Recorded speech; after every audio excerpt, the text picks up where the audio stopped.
3 of the virtual school on IP. The topic for this session is IP and traditional knowledge.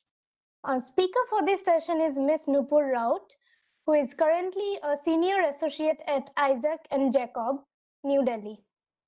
She is an attorney practicing civil law and human rights law in Mumbai and New Delhi. She holds an LLM from the University of Cambridge and a BA LLB honors from the National Law School of India, University, Bangalore. She is known for her incredible research skills and the passion with which she does her job. It is indeed an honor to have you with us in today's session, and we welcome you, ma'am. All queries related to the session shall be answered during the Q&A round at the end of the session. Participants may type their queries in the chat box. Now, I would like to hand over the session to Ms. Nupur and would request her to make her presentation on the topic today. Over to you, ma'am. Hi, everybody. Good evening. Am I visible on screen? There's some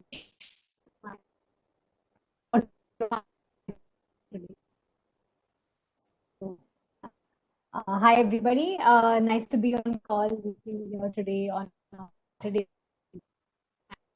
Thanks for the introduction. That was very kind of you. So, like I said, thank you for being here with me on a Saturday evening. I promise I won't bore you. And as you know, today's topic is IP and traditional knowledge. It's not the most topical topic given everything that's happened with COVID and access to medicines and things that we talk about nowadays in the IP context in the recent past, right? And I don't know if any of you watching are familiar with IP law or are not familiar with IP law. So let me take you back to the story of where TK first became, or traditional knowledge first became topical, the turmeric patent. Yeah. Could I have the next slide, please?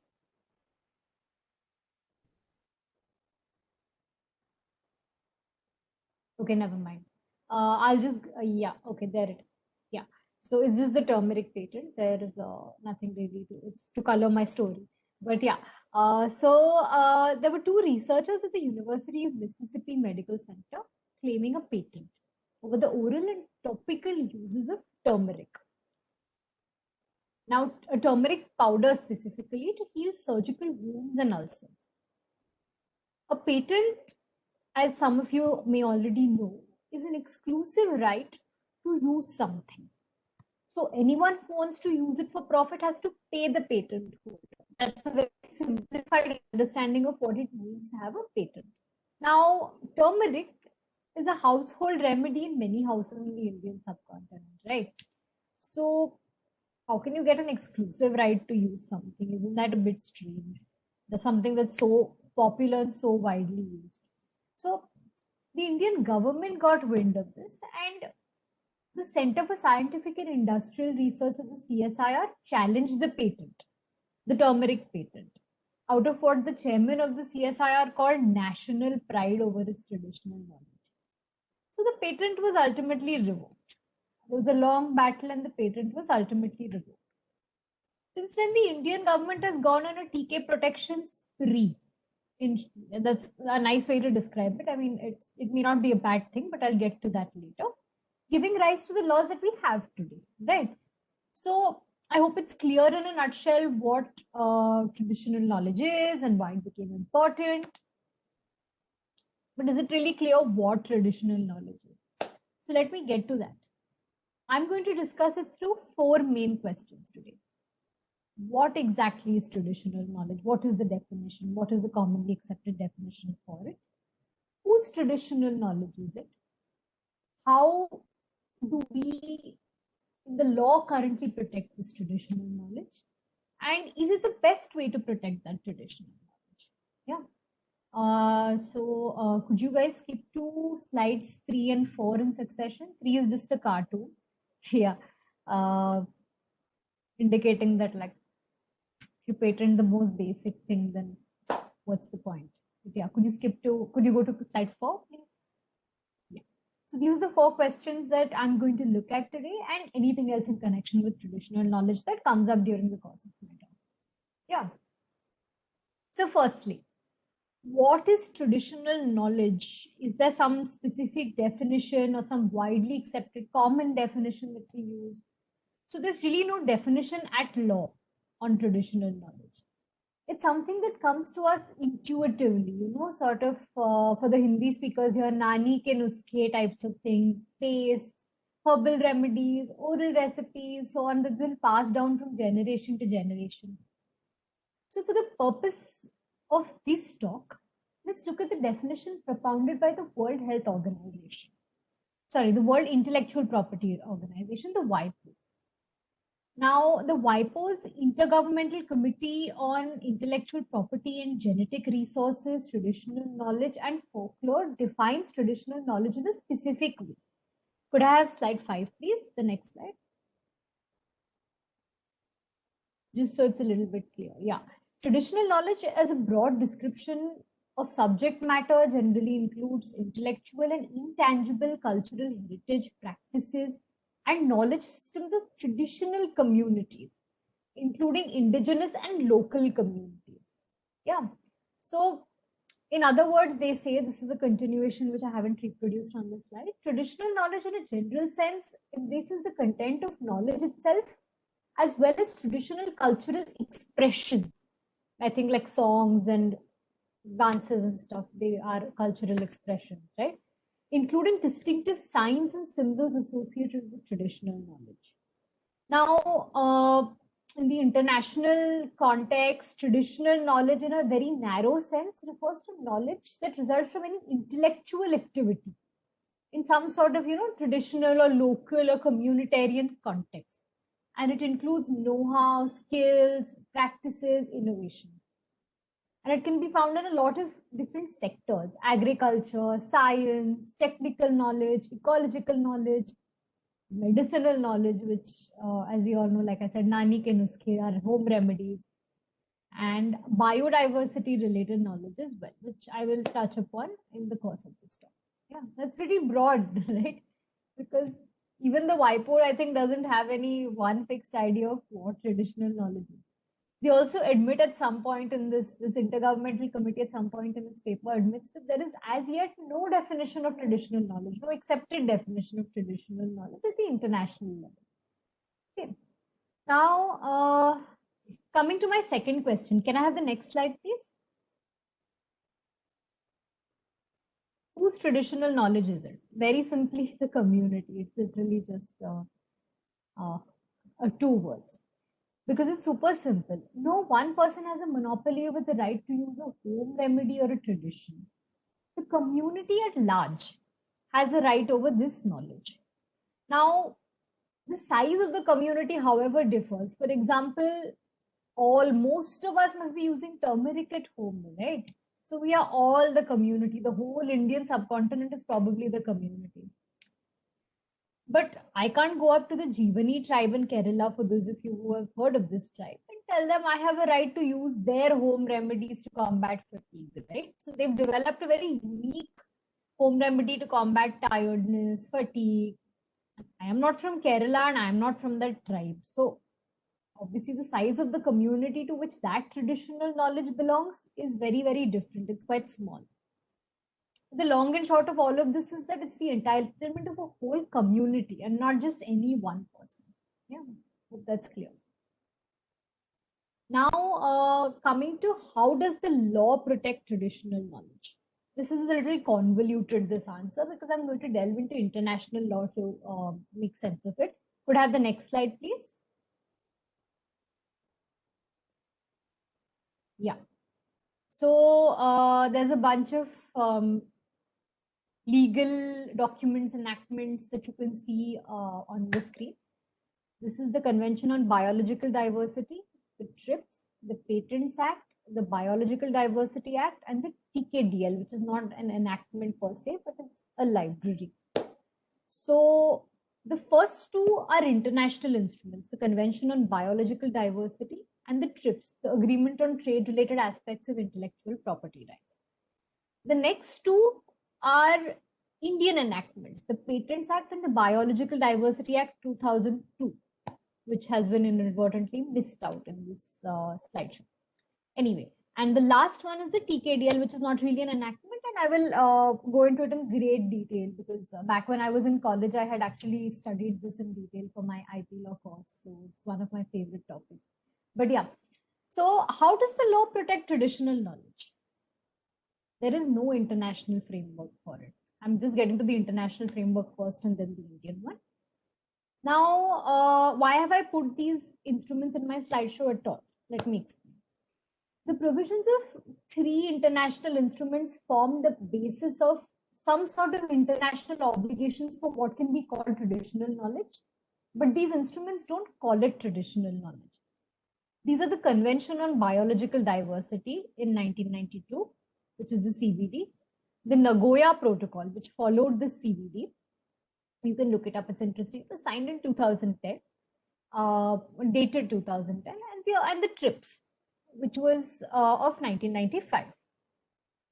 Yeah, so the CBD, an exclusive international instrument on biological diversity, was enforced in 1993. I think I said that, yes. For the first time, it focused on the rights of sovereign countries and their indigenous and local communities over their own biological resources and TK. Now, Articles 8J and 15 of the CBD modified the status quo by qualifying free access to all biological resources, including plants, for medicinal and pharmaceutical purposes. Yeah. They also require that prior consent be taken from the holder of that particular biological resource, which can or cannot be TK, right? It could be either, it could be TK or not. And the Nagoya Protocol also focuses on genetic resources specifically, and therefore deals with the conservation of traditional knowledge that can fall within genetic resources. Now, the third instrument is the TRIPS. I haven't put the Nagoya Protocol here because it was executed following the CBD, but now the TRIPS. It came into effect 2 years after the CBD, and it shifted the focus from communitarian rights over something to individual rights, which is very interesting because again, this I will come to later, because IP is a very individualistic way of looking at rights when, and it may not fit when we're looking at rights of the community, such as traditional knowledge. I'll also talk about that later. Yeah. So the TRIPS, what it did basically through Article 27.3b, it permits member states to exclude from patentability plants and animals other than microorganisms, along with, in quotes, essentially biological processes for their production. It also mandates that member states should preserve plant varieties by means of patent protection, which is a sui generis or a standalone system, yeah, or a combination of both. Now, the term traditional knowledge is not mentioned in this Article 27.3b. In fact, India had tried very, very hard to include traditional knowledge into this and exclude it from patentability, but it was not done. Now, throughout the text, the agreement focuses entirely on the rights of the individual patent holder, what rights accrue, what rights the state has to give to that person, and not rights of sovereign states or local communities. It's not like a state owns intellectual property, because now we've said that these resources, these specific resources, they belong to the state. No, there's nothing about belonging to the state. It's all about the rights of the individual IP right holder. Yeah. Now, could I have the next slide, please? Just to recap on which provisions are relevant, since I didn't mention the Nagoya Protocol in connection with the CBD. Yeah. And I hope these serve as a recap. Now, the next, could I have the next slide again, please? I've reproduced the TRIPS in detail, just so you can see what this 27.3b says. And India actually really tried hard to include traditional knowledge within this, but for reasons best known to the developed countries, it was left out. Yeah. They put in something about effective sui generis system, if you can see. So in any case, I'll leave that on screen. I'll come to India's approach to protecting traditional knowledge, and it's very unique. It's India has tried its best to use both IP law as well as biodiversity law to protect traditional knowledge from being exploited by outsiders. Now, as we know, India has a lot of unique plants, unique genetic resources. Not only India, but the entire Indian subcontinent. So, India as a country is concerned about protecting its own genetic resources. So, in 2002, through the Patents Act, an amendment to the Patents Act, India conferred defensive protection upon local traditional knowledge. Okay. Importantly, there was no distinction between oral traditional knowledge, such as recipes, like traditional knowledge, which is stories or recipes for using a particular herb or something like that. And so it conferred something called defensive protection upon local traditional knowledge by means of Section 3P of the Patents Act 1970. Now, defensive protection means that it's, let me just pull out the definition of defensive protection for you, just a second. Yeah, I have it here somewhere. Anyway, so just quickly segueing into the different types of protection for IP, positive and defensive protection. So positive protection is where the law specifically, regulates the use of traditional knowledge or anything really, but your traditional knowledge. And it has specific regulations against unauthorized use, and it specifically does benefit sharing with communities.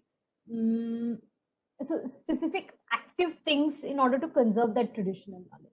Defensive protection refers to a set of strategies to ensure that third parties don't gain some sort of illegitimate or unfounded IPR over traditional knowledge or traditional cultural expressions. So that just means not allowing patents to be registered on traditional knowledge, like India has done through the Patents Act, or invalidating patents that claim that it's some sort of novel step, it's inventive, it's non-obvious, which are the 3 steps for patentability.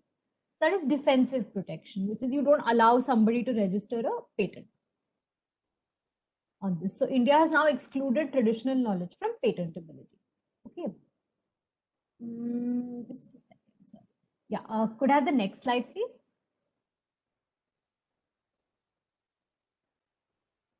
So you can see section 3P10, which is an invention, which is in effect is traditional knowledge, or which is an aggregation or duplication of known properties of traditionally known components. This is not, you can't take a patent on this. Okay. Now sections 25(1)(k) and 64(1)(q) of the Act, they look at TK, or traditional knowledge, as a ground for the opposition and revocation of patent. So I can go and oppose a patent saying, okay, look, this is traditional knowledge. Or the government can go and say, oppose a patent, look, this is Indian traditional knowledge, you can't patent it. And patents can similarly be revoked. Patents that are already granted can be revoked on the ground that, okay, look, this is traditional knowledge. Yeah. Now, however, inventions that are based on traditional knowledge, they can be patented. Because in order for you to be able to patent something, there are 3 steps that you have to satisfy: novelty, non-obviousness, and being capable of industrial application. Okay.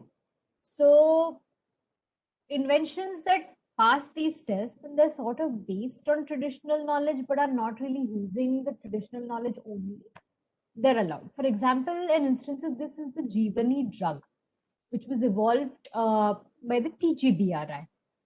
It is sourced from the stress-relieving fruit called Arogya Pacha, cultivated by the Kanni tribe of Kerala. So in this case, there was a benefit-sharing agreement that was reached between the tribe and the TGBRI.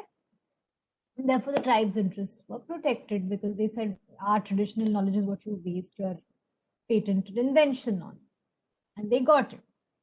So another step, though, that the Indian government has taken to protect holders of traditional knowledge that made such inventions possible was the Biological Diversity Act of 2002, which was in line with the Convention on Biological Diversity.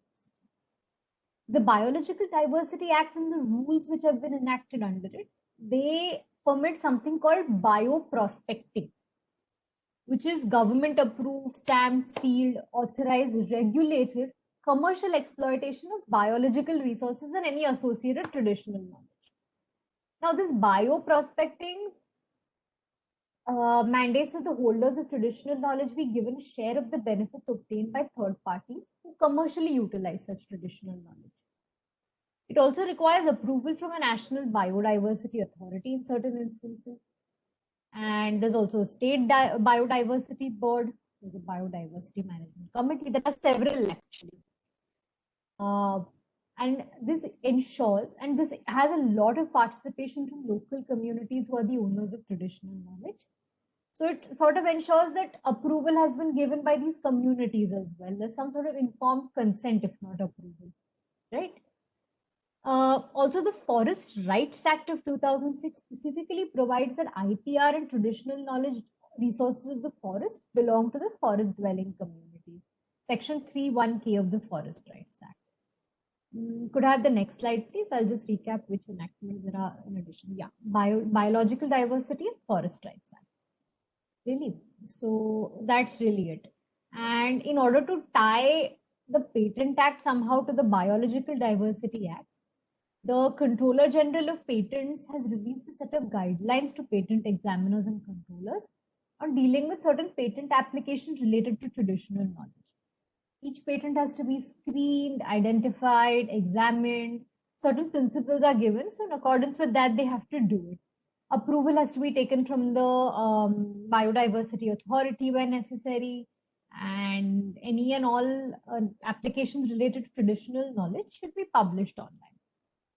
Yeah. Now, India has protected everything through enactment, and I hope that's all clear.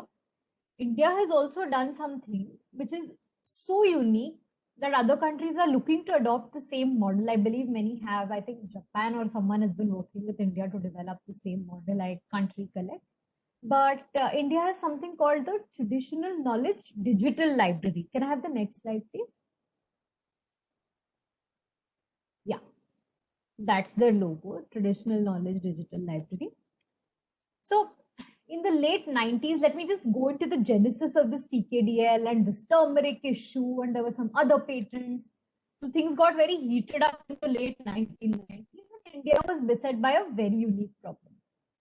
Patent offices around the world were simply unaware of what was traditional knowledge in India, what belonged to the community, what was already out there, in the public domain. Because if it's already out there, how can there be a patent? That's a standard in several countries, that if something has been published or has been discovered elsewhere, you can't patent it, right? But they didn't know that turmeric, for example, was traditional knowledge in India, because maybe now they know, but yeah. So consequently, there were several such patents granted wrongly on the usage of Indian traditional knowledge, which should have ideally been rejected on the grounds of being anticipated. Now, this is what happens when something is, like I said, discovered or used early on. It's called prior art. So they didn't know that this was prior art. So everything was allowed, all IP protection was granted. And the Indian government thought that this severely prejudiced the interests of Indian local community, and also went against the conventional practice of not granting IPRs on traditional knowledge to third parties. Okay. So India then thereafter ran helter-skelter trying to revoke patents on basmati rice, on neem, the specific fungi controlling properties of neem, right? So India succeeded, but it was expensive and time consuming.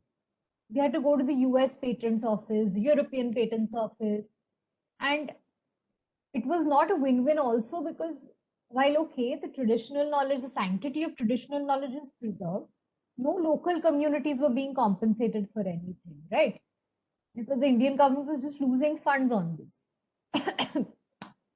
So therefore, the Indian government proposed to resolve all such issues of this nature by ensuring that any and all non-original patents based on traditional Indian knowledge are rejected before they come into existence. So back then, what was the Department of Ayush? Now it's the Ministry of Ayush. Devised the concept of a digital library, which provided some sort of information on traditional knowledge to patent offices around the world. Like literally make it available to patent offices around the world so that they can run a search on it when they receive an application. And then they could reject applications that resembled any traditional Indian practices, right? So this TKDL project was constituted in, it started in 2001, I think. 2001.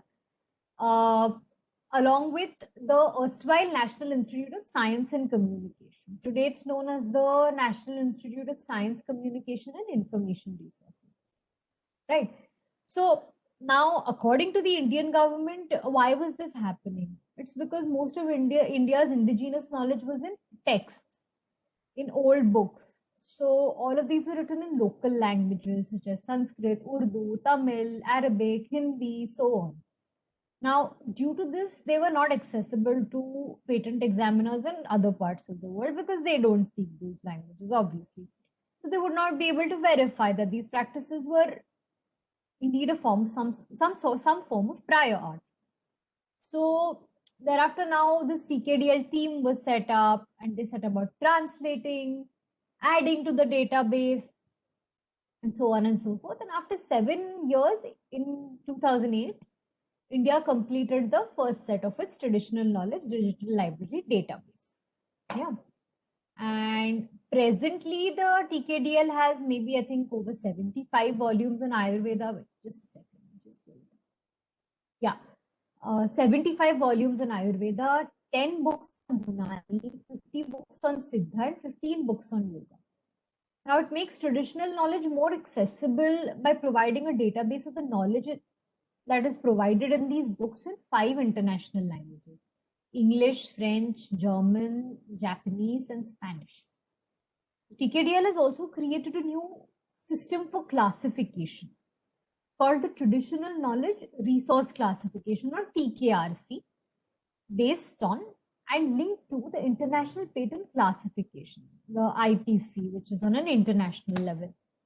So any and all information in the TKDL is now made available to these patent offices, but it's made available only for patent search and examination, only to understand whether they're similar to any traditional Indian practices, and it cannot be disclosed to third parties. Now, how successful is this TKDL? What is happening with it? Now, prima facie, it's a success. 9 patent offices have been granted access to the TKDL, and pre-grant oppositions have been filed in several patent offices across the world. The TKDL website itself lists out like a large number of patent applications from several countries, which were withdrawn, amended, treated as dead by patent offices, or abandoned across the world merely because of their likeness to some sort of Indian traditional knowledge, which was in the TKDL and translated for the benefit of these patent offices. In India itself, there was a patent granted to Avestagen in 2012, and it was revoked by the Department of Industry and Policy Promotion of the Government of India on the ground that it was against public interest because it was similar to traditional knowledge. Now, a study that was conducted by an expert team on the TKDL at the EPO indicates the number of patent applications that are related to any traditional Indian knowledge or medicinal practices has declined by 44%. So clearly, more and more patent offices around the world are now able to assist the Indian government in preventing what is called biopiracy, which is stealing genetic resources and traditional knowledge pertaining to those genetic resources without permission of the communities or the government, the state, which is supposed to be the guardian of the resources, right? Of its resource, of the people's resources. Also, this TKDL model has become a hit worldwide. It's become a celebrity model. The Intergovernmental Committee of the WIPO, in its 5th session in 2003, adopted the TKDL specifications as international specifications for some such digital library. In 2011, the WIPO again collaborated with CSIR to organize an international conference in New Delhi on the TKDL. The WIPO also collaborated with the CSIR and the DIPP to conduct international study visits for 19 countries who were interested in replicating the TKDL. And I think they're working with some country, I can't recollect which, several countries, but I think Japan was the one that I read about. Yeah. So, sorry. So yeah, now coming finally to my fourth question, which was, is it the best way to protect TK? Yeah, could I have the next slide, please? Just an illustrative picture on TK. Could I have the next slide after this, please? Yeah.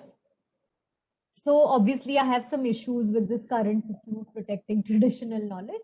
It's very interesting. It's the first in the world. It's taken international fancy.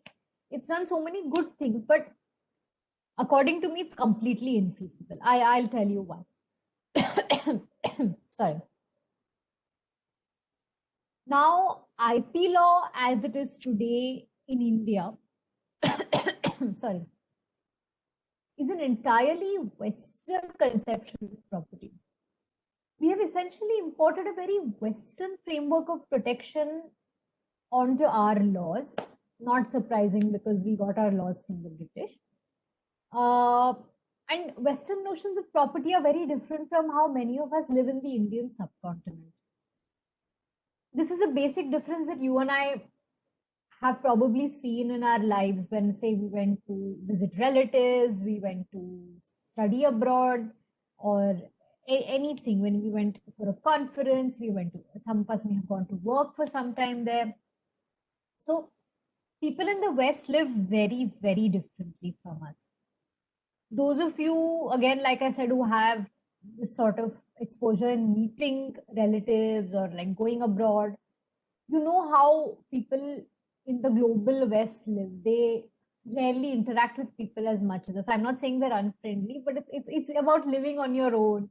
Everything is about making money for yourself. Families are almost always nuclear and so on. I'm not saying it's a bad thing, but they have a very individualistic mindset from the beginning, right? And this has permeated how they viewed property in the past. So the theory of property upon which today's IP law is based, not only in Western countries, but in countries like India, is centered very much on individuals. The individual's right to property, the individual's remedies if someone violates their right to property, the individual's this, the individual's that. What about things that belong to a community? How do you protect that? How can one person claim something that belongs to an entire community? Right? John Locke, for example, theorized that an individual has a natural right over the labor and products which are produced by their own body. I could go into the utilitarian theory, the personality theory, but all of these are ultimately theories that reward an individual for his efforts, right? An individual is given a right over their intellectual creations that are made with their own skill, their own labor, their own judgment, and other persons are excluded from using it completely. Now, India, on the other hand, has a very different way of life. Taking a step back from IP laws, India has a very different way of life. And many countries around us in the Indian subcontinent, we live in joint families, we share everything, we live in close-knit ethnic communities, we are part of tribes. We don't leave our parents and go at the age of 18 years, just for example. Like everything is part of a big community, right? So home remedies that are passed on from generation to generation in the community can't be the right of one individual. I can't get up and say that, okay, today now this IP which has been passed on to me by my grandmother is mine. What if other people in my community are using it? My sister is using it. My parents are using it. So, I mean, an individual cannot possibly claim an IPR over something that belongs to a whole community. So whose skill, judgment, and labor, for example, should be used for rewarding the healing properties of haldi? You and I cannot claim it. No? So a collective right such as that over traditional knowledge simply cannot fit into the IP framework that we know today. Why are we trying to cram this into the IP framework? I mean, I don't know. I don't think traditional knowledge should be a part of IP law at all. Yeah, that's an explosive statement. I mean, it is currently with an IP, but I think it maybe might benefit from not being an IP law at all. Also, how useful is it to accord just defensive protection? I spoke about Section 3P of the Patents Act, right? How useful is it to just remove remove traditional knowledge from patentability completely and then just not do anything with it after that? There are no provisions to help people register their TK as a community. There's no regulation for TK per se that says that, okay, if the community wants to monetize it, say they want other people to have it, they can get some sort of kickback, they can get royalties, they can get, there's nothing, no provisions to help people register their traditional knowledge and do something with it. So what's the point of just hoarding the traditional knowledge? I mean, yes, you want to protect it, but then what? What do you do with it? So, okay, there's the biodiversity law, which sort of helps you do that in connection with genetic resources, right? But is that all we are trying to do when we say we want to protect traditional knowledge?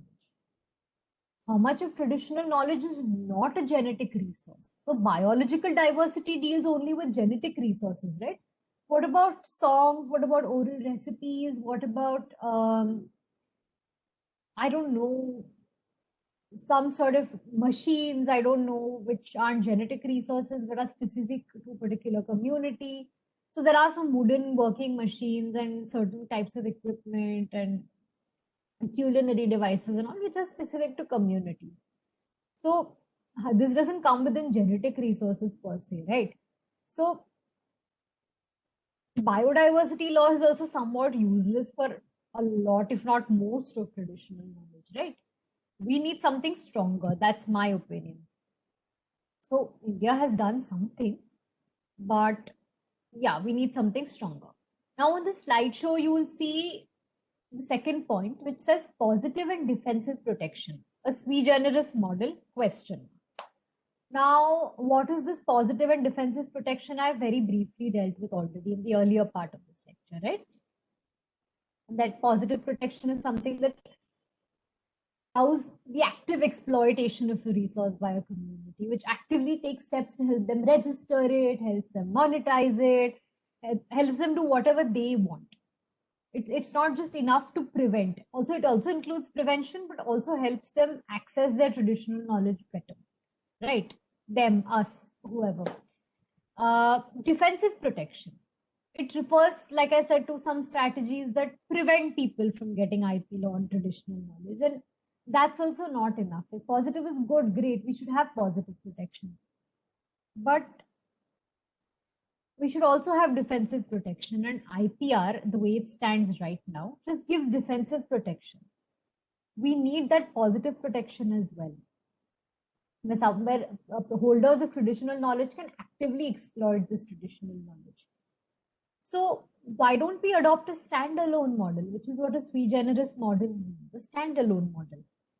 Something that incorporates both positive and defensive protection, like two sides of a coin, so that your IPR, your traditional knowledge is completely protected, not just through IPR, but through some other additional regulation or, I don't know, some sort of oversight, some sort of encouragement to communities to register and do what they want with their traditional knowledge. So let me give you some examples to make it a little easier. I see that I have around 10 to 15 minutes to conclude. So let me just give you examples of what a sui generis model means very quickly, 5 minutes. Not that I have much to talk about really anymore, but yeah, let me just quickly summarize this. So the Kerala IPR policy. Kerala has formulated a unique policy for traditional knowledge and created something called the knowledge commons. That's not the same as the public domain. So every holder of traditional knowledge is deemed to possess a commons license under which it has the power to negotiate with potential users of their knowledge. In this way, the original innovators of TK will have an opportunity to benefit from its use around the world because there's a commons license. They hold the reins, they can negotiate. But it doesn't really address the question of livelihood of the local communities and positive conservation. State of Kerala apparently has not yet acted on this policy as far as I am aware. Also, it's very anti-commercial exploitation. So it specifically prohibits commercial exploitation of the traditional knowledge. So, but if the communities wish to exploit it, why should the state stop? Right? It really shouldn't stop them from using it. Now, the second example is the WIPO's IGC's draft article itself, the most recent iteration, which is available online if you look for IGC draft articles on traditional knowledge. And the draft articles, they're draft, so they're not binding. They require certain countries to do certain things, such as ensuring that firstly beneficiaries have the exclusive right to maintain, control, use, develop, authorize, prevent access to, and use their traditional knowledge and receive a fair and equitable share of the benefits arising from the use. Beneficiaries also have something called moral rights as per these articles, and the moral right, as in it's a right to say that this X traditional knowledge belongs to a community. It's the moral right of attribution. It's also the moral right to use, that this community is entitled to use it. And it should respect the integrity of such traditional knowledge as well, according to these articles. Okay. Then there was a bill that was floated, I think in 2016, if I'm not mistaken. It is the Protection of Traditional Knowledge Bill, which I think has just been shelved as of now. And there's a specific section there, very interesting, that it's a positive protection section within the law, within what is called IP law, which reads as follows. Just a second. Could I have the next slide, please? Yeah. So there you see on at the second point, Traditional Knowledge Bill. So you can see that there is some sort of guaranteed right to create, maintain, control, develop, protect their protected traditional knowledge, authorize, deny, or revoke the access to and utilization of traditional knowledge by non-members. So this goes a long way. It's shelved now. We can't do anything, but the text itself goes a long way in setting up some sort of sui generis model. But at the same time, it says things like it will limit traditional knowledge's definition to only 3 generations. The state as the custodian of traditional knowledge. Why? I mean, we don't have any answers. I'm not sure that that's in the interests of the community.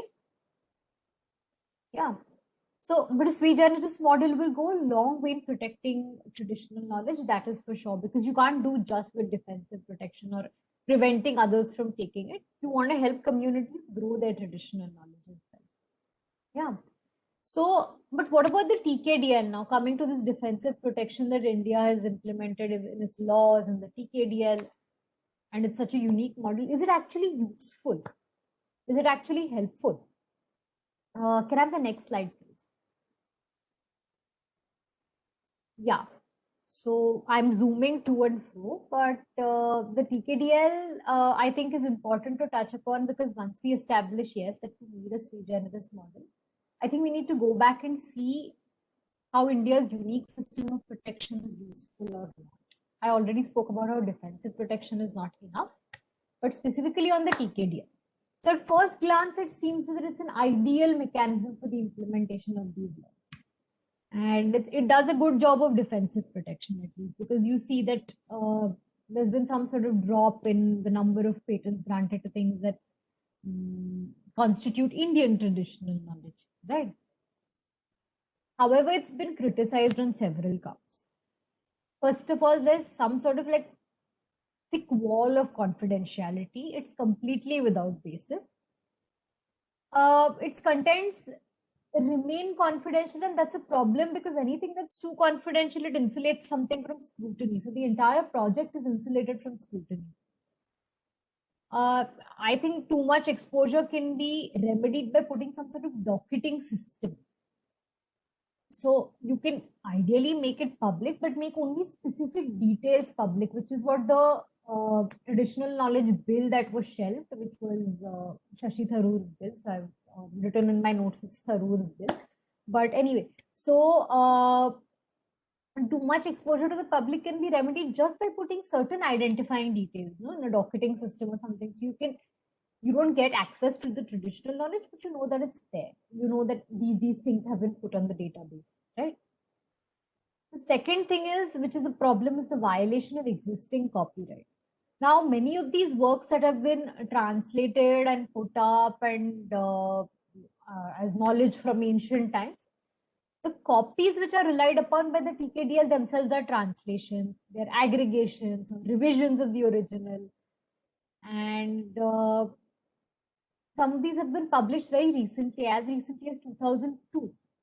So under the Copyright Act, they are eligible for protection. They're very recent. So this amounts to an infringement of copyright held by private persons. So I think that the government can put some sort of system paying royalties to those who have, there are people who basically, what I mean is there are people who revise these ancient texts, right? Or there are people who translate them into.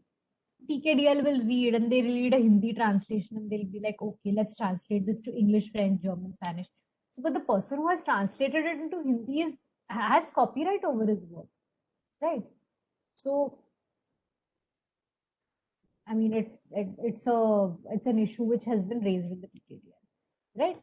The third thing is misrepresentations as to its effectiveness. Most of the resources the TKDL appear to be put into challenging some small frivolous patents, and it was alleged that the Controller General of Patents itself was not given access to the TKDL until 2012. So it had very limited functionality, and the project it's very expensive to keep up. So is it really that effective? Do we really know? Because patent applications can be withdrawn, amended, abandoned, declared dead for several reasons. So do we really know it's because of the TKDL? And I think it's not entirely a waste, because while the lack of operational access is problematic, it's no longer a concern because it appears that the Controller General has been given access with this Vestagen patent revocation that I spoke of. Yeah. Then a lack of consultation. Indigenous communities were not consulted. Now there are no checks on how the TKDL that has been uploaded has been utilized by other patent offices or countries. So they have some concerns, they have some trust concerns as to how their information is being used. Right? Now, the last point, lack of coverage of undocumented traditional knowledge. Things like oral knowledge. So there are songs and dances and things like that, which obviously won't be up on the TKDL. And in countries where relative novelty is the standard, only published traditional knowledge would fall within the definition of prior art. There's absolute and relative novelty. Absolute would mean anything. Relative means if it's been published somewhere. So only written TK has been published in the TKDL. So oral knowledge also can be codified through recordings or however else you can publish it, codify and publish it with the consent of indigenous communities, with enough, protections and confidentiality and things like that. Because a lot of our traditional knowledge is not written down. So this covers only written traditional knowledge, and that might make it a little more ineffective. So, yeah. So these are my 5 issues with the TKDL's system of putting in place defensive protection. And I mean, yeah, it's defective, but at least we're trying, right? There's no one answer on how to proceed with a sui generis model or otherwise. So really, I think this is all I wanted to talk to you about. And I'd like to conclude by insisting that whatever procedure we adopt, it's important to give agency to the communities that own TK. And by communities, I don't mean some far-flung tribal communities only. It's you and I also. We are also stakeholders in safeguarding traditions, traditional knowledge, grandparents' recipes, and things like that. And only when we're given agency to protect these things will we be actively safeguarding. Yeah. So I think that ends my talk. Can I have the next slide, please? Yeah, it's not moving, but yeah, it drops. Anyway. Yeah, so thank you very much for listening to my talk, and I would love to answer any questions that you have. And thank you very much to the team that put this together. It was very seamlessly done. Thank you for putting up my slides. So yeah, I think that concludes all I have to say. If anyone has any questions, we can speak about them together.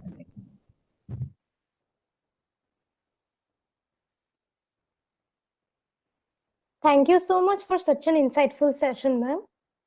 Now I proceed to Q&A session. If anyone from the audience has any question, please type the same in the chat box and we'll put the same to the speaker.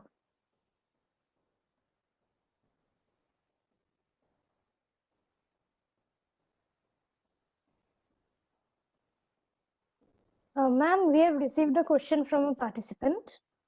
Okay.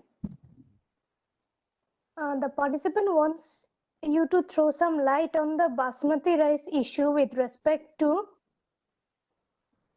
tax being applied for protection for patent in the US.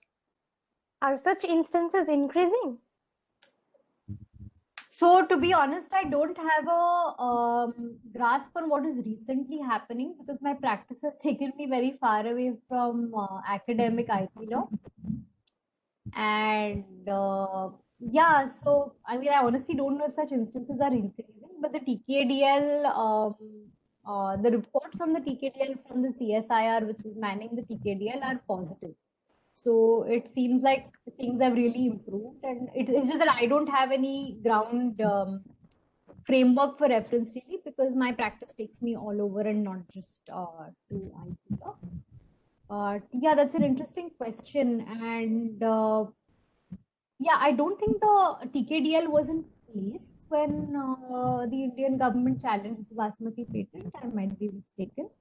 So I don't think there was any written database that they used ancient texts, they did, but there was no database like the TKDL that they could readily present, which is why they spent so much money on getting that patent report. So yeah, I hope that answers that question. Let me know if there's anything that I missed. Yes, ma'am. Thank you for answering. No problem. Do we have any more questions?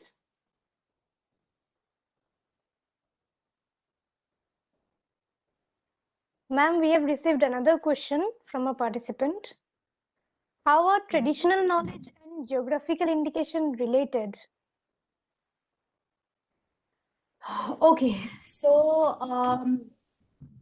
geographical indications specifically are a sign that some particular product belongs to a particular place, and that has an impact on its standing in the market, the qualities which it is perceived to be had, the reputation which it has, and things like that. And again, the GI is also a communitarian right, to be honest, as should be the rights over traditional knowledge. So I believe that was the case in the Basmati this thing as well. I can't recollect how. It's been a while since we applied for a GI, I think, for Basmati, right? But yeah, that is also a communitarian right. It has really impacts on the quality. Traditional knowledge is just like safeguarding the traditional knowledge per se, kinds of rights that we use to protect traditional knowledge. Yeah. Yes, ma'am. Ma'am, there is a follow-up to the previous question. As both are granted to communities, can they be said to complement each other? But then one does not have an act while the other does.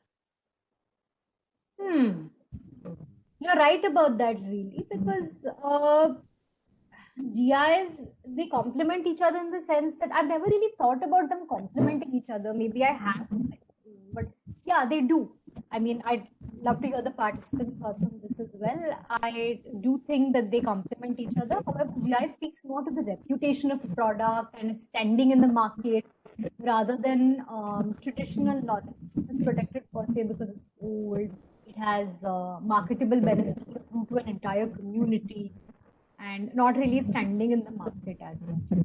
And honestly, I'm not aware why GI has an act and traditional knowledge doesn't have some sort of protection.